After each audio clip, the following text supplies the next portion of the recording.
গতকাল আরামবাগে সাংবাদিকদের সঙ্গে দুর্ব্যবহার করলেন মিঠুন চক্রবর্তী।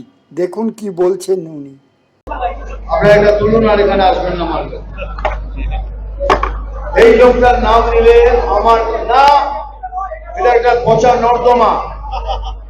এই পচা নর্দমার সাথে আমার কম্পেয়ার করবেন। যান আপনি চলে যান। দেখুন, মিঠুন চক্রবর্তী সাংবাদিকদের সঙ্গে যখন যে দলেরই আমরা যারাই কথা বলি, সাংবাদিকদের সঙ্গে কথা বলছি, আপনার প্রশ্ন আমার পছন্দ হতে পারে নাও হতে পারে, আমি হয়তো উত্তর দেব কি উত্তর দেব না, কিন্তু আমি আপনার বুম ধরে আপনি বেরিয়ে যান চলে যান এগুলো শোভনীয় নয়। এগুলো তার কেটে গেলে গরমকালে যদি গরম টুপি, গরম মাফলার, গরম জব্বা পরে কেউ পাগলের মতো ঘুরে বেড়ায়, তার এই আচরণটা তার কাছ থেকে তো খুব স্বাভাবিক। আপনি গরমকালে যদি ওই যে দুর্গাপুরের সভায় ওই গরমের মধ্যে একটা লোক, আপনি ভাবুন, ওই জব্বা পরে গরম টুপি পরে, তো তার মাথায় তার কাটবে না তো কার মাথায় কাটবে বলুন তো। আমি বরং একটা কথা বলি যে মিঠুন চক্রবর্তী, তো মিঠুন চক্রবর্তীর যিনি নিজের সহায়ক সচিব ছিলেন, মিঠুন চক্রবর্তীর যিনি সচিব ছিলেন, তো তিনি তার একটা ভিডিও আমি আপনাদের দেখাচ্ছি, তার পূর্ণাঙ্গটা যথাসময়ে প্রকাশ করব। মিঠুন চক্রবর্তী কেন গেছেন বিজেপিতে সারদা রোজভ্যালি থেকে বাঁচতে? মিঠুন চক্রবর্তী যাকে পাঠাতেন সুদীপ্ত সেনের কাছ থেকে টাকা আনতে, তার মুখ থেকে শুনুন। সারদার কথা যদি বলি আপনি শুনলে অবাক হয়ে যাবেন। কি মিঠুন দা ভুলে গেছেন সারদাকে রাত্রি 1টা, 1:30, 2টোর সময় পাঠাতেন যে কার টাকা আনতে? আপনার নির্দেশে তো আমি সুদীপ্ত সেনের কাছে যেতাম, গিয়ে বসে বসে থাকতাম, থেকে টাকা আনার জন্য বসে থাকতাম। আজকে ভুলে গেলেন সেই পুরোনো কথাগুলো?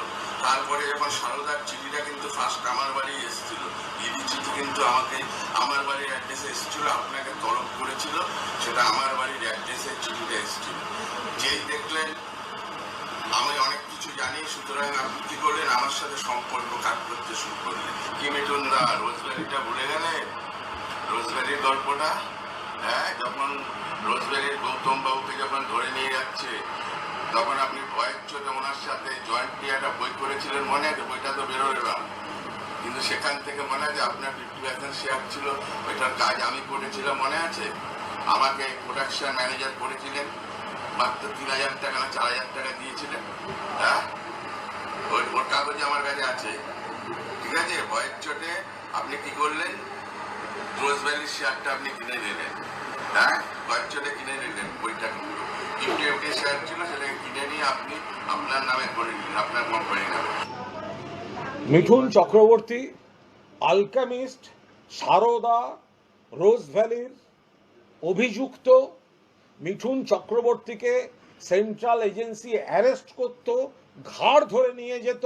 তার থেকে বাঁচতে তৃণমূলের রাজ্যসভা থেকে ইস্তফা দিয়ে নরেন্দ্র মোদীর জুতো চাটতে গেছে মিঠুন চক্রবর্তী। গদ্দার, বেইমান, চিট ফান্ডের কেলেঙ্কারিতে এর নাম যুক্ত। মিঠুন চক্রবর্তী যে কথাটা বলে যে আমি তো টাকা ফেরত দিয়েছি, যখন শ্যামল সেন কমিশন ছিল টাকা ফেরত দেননি কেন? যখন ইডি নোটিশ দিয়েছে, এই নোটিশটা গেছিল এর বাড়িতে, আপনার সচিবের বাড়িতে আপনার নোটিশটা গেছিল, ইডির ধ্যাতানি খাওয়ার পর তারপরে আপনি টাকা ফেরত দেওয়ার নাটক করেছেন। মন থেকে যদি টাকা ফেরত দেওয়ার থাকতো তাহলে 2013 সালে এই টাকাটা ফেরত দেননি কেন?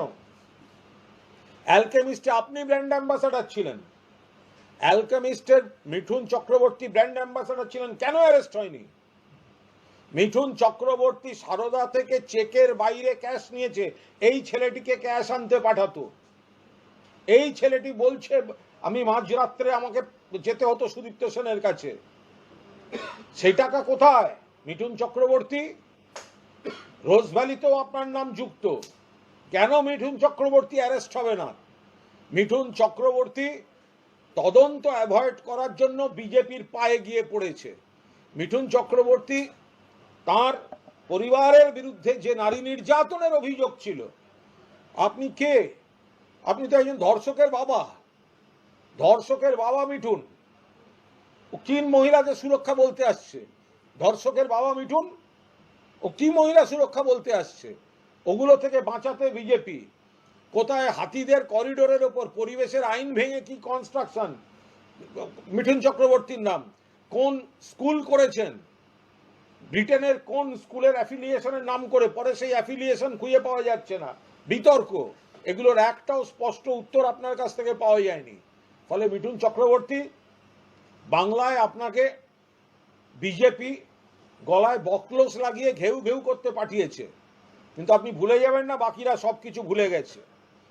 আপনি প্রথম কথা, সিবিআই ইডিকে নতুন করে চিঠি লিখব, সিবিআই ইডিকে ওনার সচিবের বয়ান দিয়ে নিয়ে গিয়ে চিঠি দেব, তিনি সাক্ষী দেবেন, অবিলম্বে মিঠুন চক্রবর্তীকে 3টে চিটফান্ড মামলায় অ্যারেস্ট করা উচিত।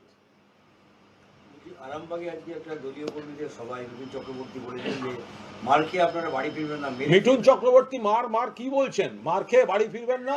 মিঠুন চক্রবর্তী চিটফান্ড, আলকেমিস্ট, সারদা, রোজভ্যালিতে অভিযুক্ত তদন্ত এড়াতে বিজেপিতে গেছে, গলায় ওকে চেন বেঁধে ভৌ ভৌ করাচ্ছে, ঘেউ ঘেউ করাচ্ছে, ওকে গলায় চেন বেঁধে ঘেউ ঘেউ করাচ্ছে ভারতীয় জনতা পার্টি।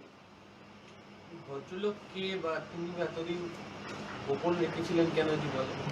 কোনো গোপন কিছু রাখেননি তো, তিনি হয়তো কমিউনিকেট করার চেষ্টা করেছেন, এজেন্সির সঙ্গেও কথা বলেছেন, কিন্তু তার অভিজ্ঞতা হচ্ছে যে এজেন্সি এখন সেগুলো শোনেনি। তার কারণ ওনার বাকি ভিডিওর অংশেও আছে যে মিঠুনবাবু এখন চলে গেছেন কেন্দ্রের ক্ষমতা